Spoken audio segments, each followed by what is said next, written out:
Good morning, good afternoon, good evening, depending on where you are in the world. Welcome to episode, I believe, 14 of the Unboxing AI webinar series by CARPL.ai. Today we have, today is an especially exciting session for us. We've got Dr. Ryan Lee with us today, one of the stalwarts of our industry, and also one of the biggest supporters of our industry, and I'll come to why. But to everybody who's joined, thank you so much for joining. If you don't know, CARPL is your friendly neighborhood AI platform, allows you to build, test, deploy, and monitor all sorts of AI systems for radiology within clinical workflows. Essentially, we are the middle layer. On one side, we've got all your AI developers, and on the other side, we've got AI users. We serve as the middle layer. So once again, Dr. Ryan Lee, thank you so much for joining today. It's an honor for us to have you here. Vidura, thank you so much for having me. I'm very much looking forward to our discussion today, so thank you. No, thank you. And just for those of you who don't know Dr. Lee, Dr. Ryan Lee is chair of radiology at the Einstein Jefferson Hospital System in Philadelphia. He also serves as the head of the AI committee for the entire Jefferson Hospital Network, which I believe might be the fastest growing health system on the East Coast today. He is also a neuroradiologist trained at my alma mater at UPenn. So we share that in common. And so he's a radiologist, he's got an MBA, and he's got a, if I may say, a petri dish of hospitals where he tries out all sorts of AI systems. And I think, Dr. Lee, I don't think I'm wrong, but I think Einstein Hospital probably has the most number of AI deployed clinically, at least amongst academic centers in the US. So kudos to that. So thank you for joining. Dr. Lee, we start off these sessions, and one day maybe we'll make like a montage video or something out of it. But we start off these sessions by asking our guests what it is that they do, as if they were describing it to a 5-year-old. So, Dr. Lee, here is me asking you, what is it that you do, including the AI work, as if you were describing it to a 5-year-old? Sure, I can give you a background of what I do and what we do here at Jefferson Einstein. But thank you once again for having me. It's a real pleasure to be here and to speak with you today. So my name is Ryan Lee, as Vidura said, and I am the chair of Jefferson Einstein. And Jefferson Einstein, that division comprises 3 hospitals and multiple outpatient sites. So we are now part of Jefferson as of about almost 4 years ago now. So we're part of a larger enterprise, but the Jefferson Einstein component is still relatively separate in the sense that operationally we have our own EMR that's separate from the rest of the Jefferson site, and we have our own PACS that's separate. Now in the future that will change, but each division within Jefferson still has primary responsibility for what they do. So to give just some background of our particular division, we have the 3 hospitals and several outpatient sites. We are an academic tertiary care center, and we have 4 residencies. We have a diagnostic radiology residency in the Philadelphia campus, a new diagnostic radiology residency that was just started 5 years ago in one of our other campuses called Montgomery. We also have an interventional radiology / diagnostic radiology residency, a combined residency, and an independent IR residency. As Vidura mentioned, we do a lot of AI, and I would agree with you, Vidura. I don't know what everybody else is doing for sure, but from a clinical standpoint, I would say that if not the highest, we have one of the highest number of models that are in clinical production amongst any sites, whether academic or in private. And the reason I'm able to say that is those models, and we do have 5 or 6 that are in research, those models that I'm talking about are in clinical production. And we have between 15 and 18 models running at any given time that every resident and every faculty gets to use, whether they're involved in research or not. And so we collaborate with all kinds of vendors, from startups all the way to large conglomerate companies that many people have, I'm sure, heard of. And we partner with them and help them develop it, and also put it into clinical use. And so that's what we bring to the table. We've been doing that for several years now, and so I appreciate the collaboration also with CARPL as well. No, thank you, Dr. Lee. Dr. Lee, I've always been curious about the why, right? Like, uh, there's like you stand out in that sense, right? Where you actually go out and actively partner with companies, right? And we've seen that from our standpoint, right? A lot of our relationship has been driven bilaterally, right? As opposed to generally us having to go and push. So why is that the case? Like uh, why do you have this whole mindset? And is it specific to AI in general? Is it specific to AI, or is it generally been your approach? I would say the latter, what you just said, as a second part. I've always been very interested in technology. In fact, it's one of the reasons why I went into radiology. Radiology is probably the most technology forward medical subspecialty. I mean, we're driven by the technology. And so a lot of what we do as radiologists are, by definition, driven by the vendors creating that technology. And so in my view, while there is absolutely a place for large academic centers to develop their own models, because a lot of times they know what they want to develop.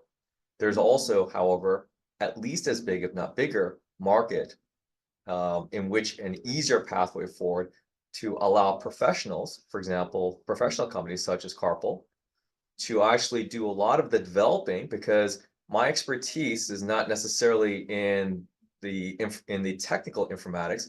It's more in the implementation as a radiologist. So if I can take advantage of a true specialist who dedicates all their time to doing that, and add my expertise as a radiologist, I think that's also a very powerful way to go about developing models. So I think that's one of the reasons why I think it's a good collaboration between industry and also with practices.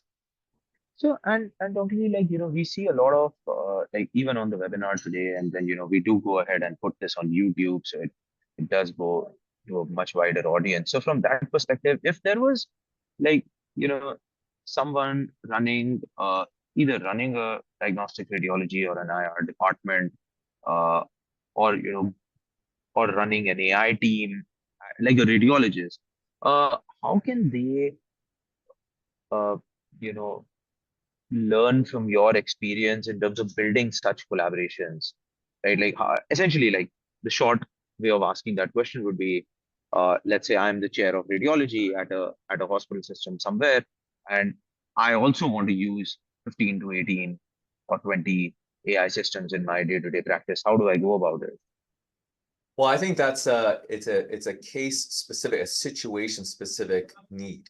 And so we have the resources and the willingness and the interest amongst the attendings in my practice and the residents in my practice to be more on the cutting edge and to forge these collaborations, because these collaborations do require resources on our part, right? It requires IT assistance that's already overburdened just taking care of existing issues. Having to implement additional things is definitely an increased burden. And there's also a time amount for each radiologist and resident that's interested in doing it. So it's something that we are very interested in, and it goes back to what I said before about my interest in the technology. However, I do think there's a pragmatic issue. I think ultimately this technology is going to be very useful for the overworked and burned out radiologists in the future. For those practices that are looking to implement, I think they can look to practices that are either doing things like we're doing, or large academic centers, and see what they're doing. And they're going to have to focus more on what the return on investment is when they go out and purchase these models or platforms or any tools. It's no different from anything else. Each practice will have to decide for themselves, is this worth it? The expense that I'm going to outlay for this model, is it worth it? And what is that worth? And I think there is a lot of work trying to be done to figure out what that ROI is, because it's not obvious. And we've tried, and we have done some ROI analysis and KPI analysis, but each practice needs to do that for their own situation to determine, hey, is this particular model worth it for my practice? So, Dr. Lee, on that point again, right, for AI companies or AI developers listening in right now, uh, what would be your guidance to them to go about calculating ROI? Like, is there a framework that you recommend, or like how should an AI developer even think about uh, the ROI of their solution? And I would actually bucket that question or break that question into two parts. The first is an AI developer who has not yet developed anything and wants to go out and solve a problem, like, how do they think about it? And then there's an AI company who built based on some hypothesis, went ahead, built a tool, and is now looking at figuring out what's the value of that tool. Like, if to answer both questions. Sure. I think it's the holy grail, your first question about what the ROI and KPI is. And I think one of the most important things to remember is that ROI is not only measured in dollars, at least in my opinion. So I think that there is a lot of push to figure out what is the ROI, what's the additional revenue that can be gained based on the expense. And I think that's very important. I think can be very hard in with the state of the models today. One obvious thing would be turnaround time. If you can reduce turnaround time for generating reports, then in theory, you might be able to have more studies completed in a certain amount of time. But that can be very difficult to prove. So I always say that the ROI, and I think people think of it in terms of dollars only, might be something other than dollars. Maybe it's radiologist wellness. Maybe it's decreasing their burnout. Maybe it's helping them get through the day with less stress. Whatever that might be, it may have a tangible value to the radiologist. So it's something that I think is model specific. Now that leads me to the second part of your question. If you were a developer and haven't started developing yet, and you're trying to figure out what problem to solve, I think that's one of the disconnects in general. I think a lot of times you have the developers who come up with really good ideas, the radiologists who are doing their own thing, and those two kind of in a happy circumstance just happen to merge those two needs together. But a better situation might be that the developer actually approaches the practice and just spend some time with the practice and say, what are your pain points? Let me just watch what you're doing. And I can see what the inefficiencies are and base developing a model based on what that need is. Sometimes the radiologist may not even know what the need is. Sometimes they will. And so soliciting both feedback is important. It's just like I think when the iPhone first came out, people didn't realize that it could be useful. It's so radically different from anything that they knew, they may not know that it would be useful. So sometimes the customer may know what they want, but other times there may be a new thing based on what that developer sees in a day-to-day practice. So I think getting together more is very helpful. And that's one of the reasons I think that the practice vendor relationship is extremely important to tease out that. In fact, definitely, one of the controversial kind of beliefs that I hold is that a lot of AI got built not because the use case was the most critical, but because the data was available, right? Like Stanford went ahead, released a bunch of data. The partners system released a bunch of data, Mimic and all that, and like data scientists kind of latched onto that and started building models because they could, and then kind of uh, thrust upon us, if I may, the use of it. And now, uh, but I feel optimistic that today there is infinite access to data, there's infinite access to compute. So I'm very, very bullish about AI companies that are starting now, right? Because they don't have that restriction. So I don't know, like, what is your highest ROI AI you have seen till date? If you can disclose, like, names would be great. If not, then just the use case as you're comfortable. Sure. I want to just, before I even talk about that, I think you Yeah. hit it right on the head. Early on, I think people were just creating models that were relatively convenient, whether it's because of data, whether because it was easier to make that kind of a model. And it's the same thing on the radiologist side. We didn't know, like, 6, 7 years ago when we started, we just started using whatever was available just to try. Now we can be more discriminate. Now that we've had experience using these models, we can say, oh, you know what? I think this model would be useful. Let's try that one. And we're much more systematic about what we're doing. But I think at the very beginning, it's like the Wild West. Nobody knows anything. And so you're just left with whatever people create. And that might have been purely out of convenience. To answer your second question, I actually think that many of the non-pixel-based AI models have a shorter route to actually changing workflow in radiology. So I think 80% of what we hear today is the so-called pixel-based, the diagnostic algorithms, looking for fractures, looking for PE, looking for a large vessel occlusion, whatever those things are. It's looking at an image and making some kind of assessment. But I really think that while those, I think, are at various stages, some models are very good, others are mediocre at best, and some have questionable utility. I think that the ones that are workflow related and not pixel based have a much shorter route for changing how a radiologist practice radiology and how radiology is actually utilized as a patient care tool. So for example, AI tools that can help with ordering, with scheduling, protocoling, even improving signal to noise, protocols that can generate impressions, which is really a form of generating generative AI.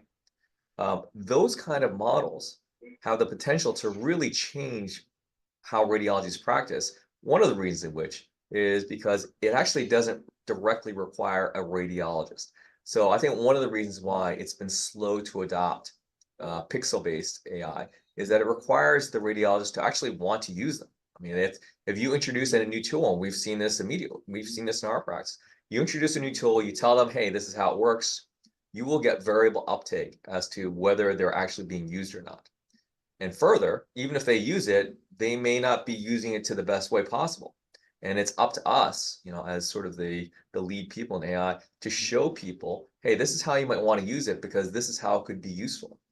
Because if we don't change what we fundamentally do, there's going to be no utility in this. And that, I would say, that's for, unfortunately, the majority of models. And a minority of models, you have people, actually using it differently. So for example, lung nodules is an example I always like to use. In our practice, many of the chest radiologists, in fact, I think most of the chest division does not do independent lung nodule search.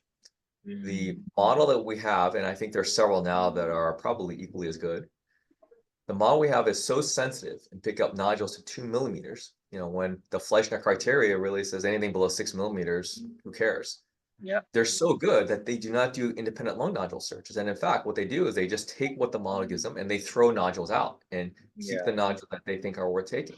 So that is an example of how they fundamentally are changing what they're doing.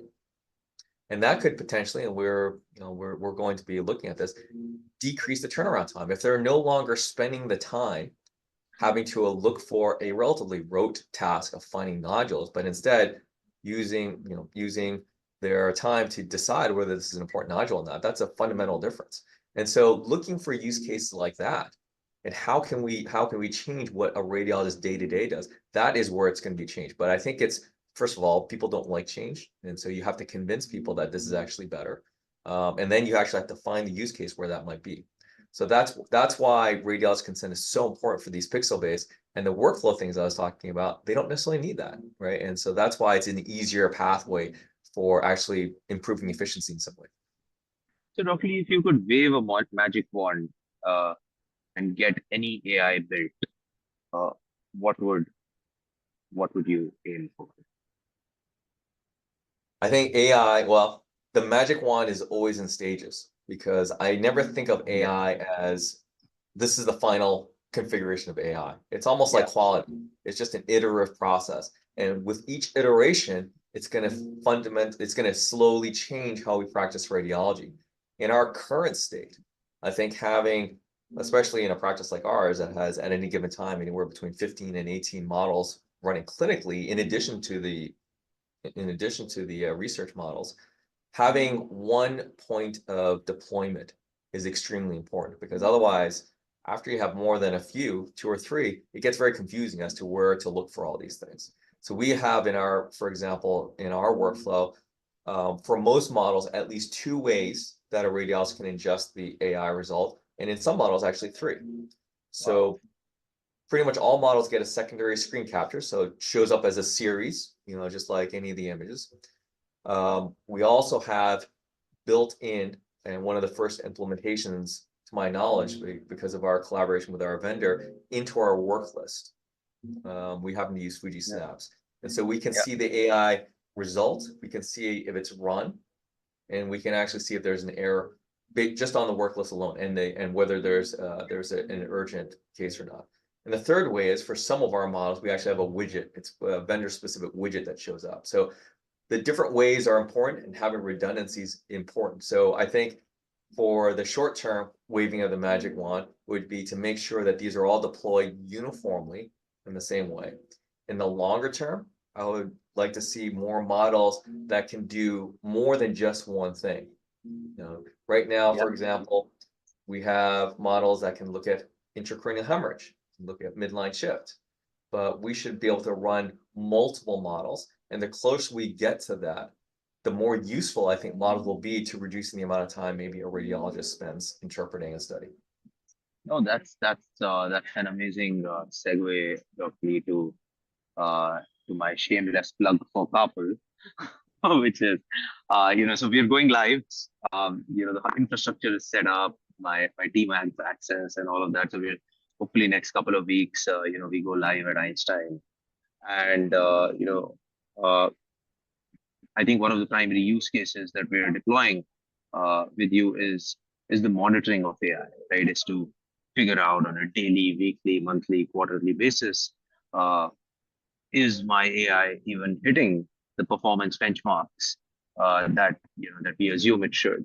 So, and you'll be like amongst the first sites globally where we're going live with that. So, would love to learn from you why you feel so passionately about AI monitoring, and why it should matter to radiologists and to AI developers, and also why you needed a platform to kind of do it.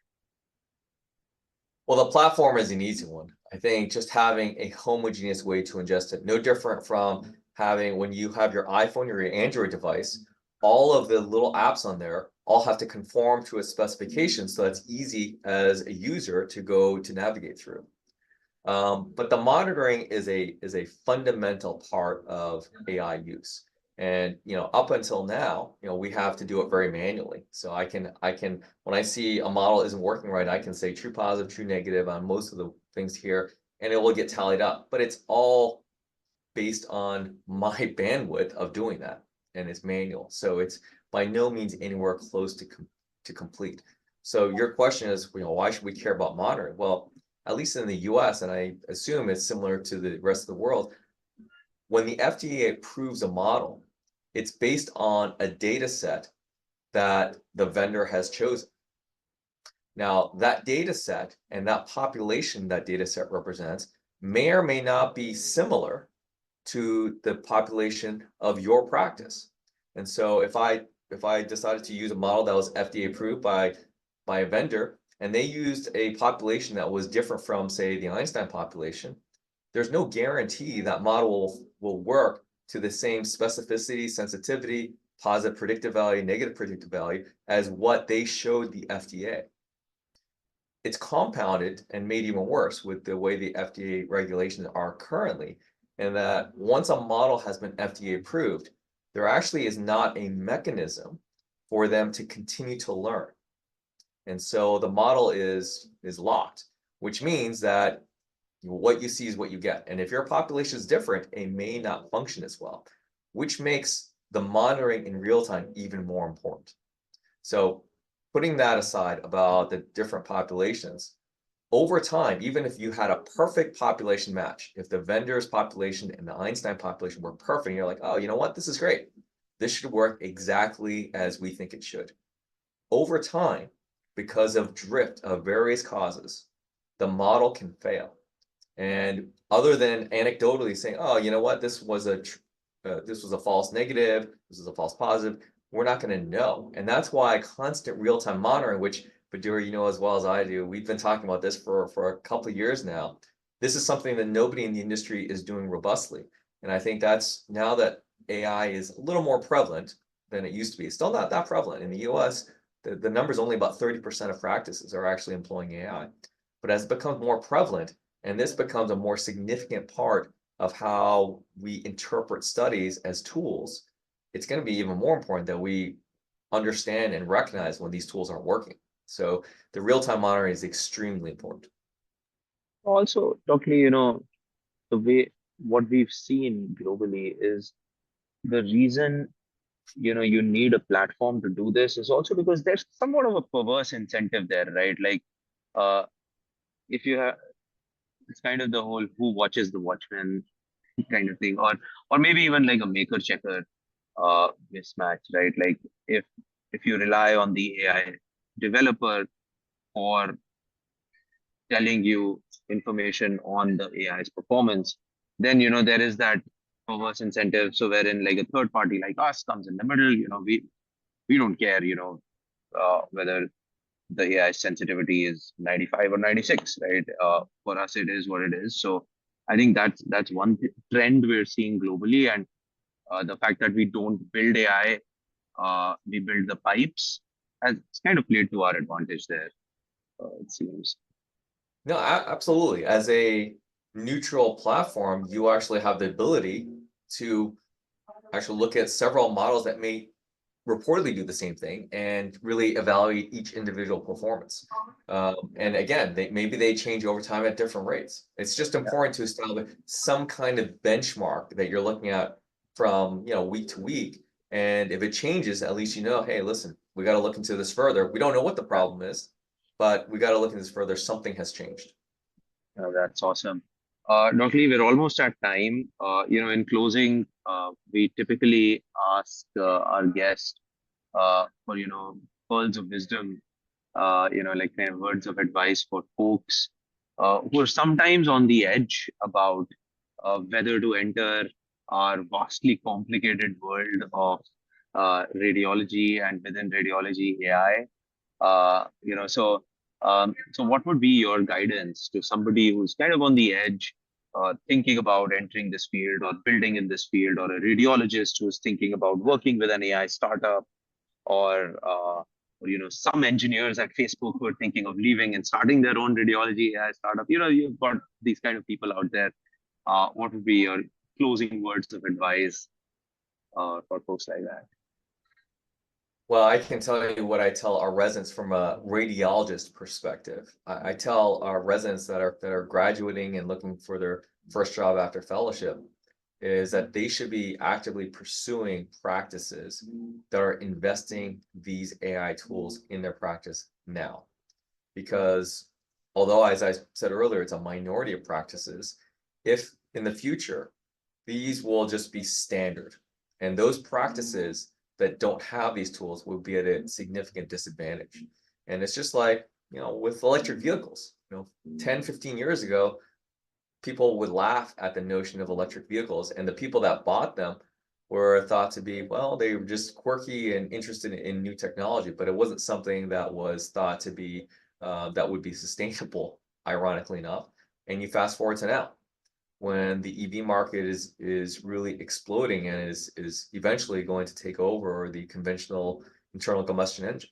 And so now, if you're not getting to it now, you may be behind the 8 ball. And from the developer side, I think we haven't even begun to tap the potential. As we talked about earlier, I think understanding the needs of the radiologist is really important. And just spending time, maybe sitting with radiology in practice, will yield a lot of useful ideas. No, that's amazing. Dr. Lee, if you have a minute or so, we've got a question just come in from Daniel Prokop. Uh, Daniel asks, how many fields do you use in PACS to save AI results into your database? So essentially, what are the metadata fields that you use, and do you mine the data from the PACS into a monitoring dashboard? Well, I would love to know the basis of the monitoring dashboard, and I can tell you what Vidor and I have talked numerous times about. It is not data that's going to be coming from the PACS. So one of the other benefits of the platform is that it will have visibility on the results of each of the AI models. And just roughly to put into simple terms from the AI, whether it's positive or negative. So is there a hemorrhage or isn't there a hemorrhage? Is there a pulmonary embolus or is not a pulmonary embolus? So if we know that result and the platform can tease apart the results, assuming from the model, that's one piece of information. The second piece of information you need is what the radiologist report actually said in the impression. And we actually have that already to some degree at least with one of our vendors. They're able to use natural language processing to see what's in the impression and what the result of that specific finding was. So that NLP can mine for, is there a hemorrhage or not in the impression? What we're effectively doing is using the radiologist report as a ground truth. Now, you can say, is that really a ground truth? Well, the fact of the matter is, in medicine, we don't have real ground truths. It's just impossible. But it really doesn't matter. What we're doing is we're just comparing it. And so using that as our ground truth, now you have two pieces of information. You have the model saying yes or no, positive or negative, and you have the radiologist saying yes or no, positive or negative. And all you do is you can draw a real-time graph and what that congruency rate is. So let's say in January, February, March, the congruency rate between the model and the radiologist report, which is we're considering the ground truth, let's just say it's 90%. So in other words, 90% of the time, the model agrees with the radiologist report. Then all of a sudden in April, the congruency rate goes down to 60%. So which means that only 60% of the time does the model agree with the radiologist report. Now you know there's a problem that you have to deal with. You don't know what the problem might be. Was it data drift from the incoming data? Are the radiologists, did they all go to some conference and now are calling everything differently? You really don't know, but you know there's an issue and you can now start the investigation. So it's not really metadata saved in the PACS. I would be relying on the platform itself because the platform has the ability to do things, two things, hopefully, an NLP that can mine the radiologist report and the ability to tease out the result of the model. Oh, that's awesome, Dr. Lee. Daniel is, in fact, part of the tech team at university hospitals where also we're deployed. And, it's a pleasure working with them as well. I think, we can call it a day, I guess. Thank you so much, Dr. Lee. Very insightful as always. And, I hope to see you soon in the next few weeks. I'll be passing through Philly. And, but thank you once again and excited to see where our collaboration goes. And thank you to everyone for Thank you so joining. much.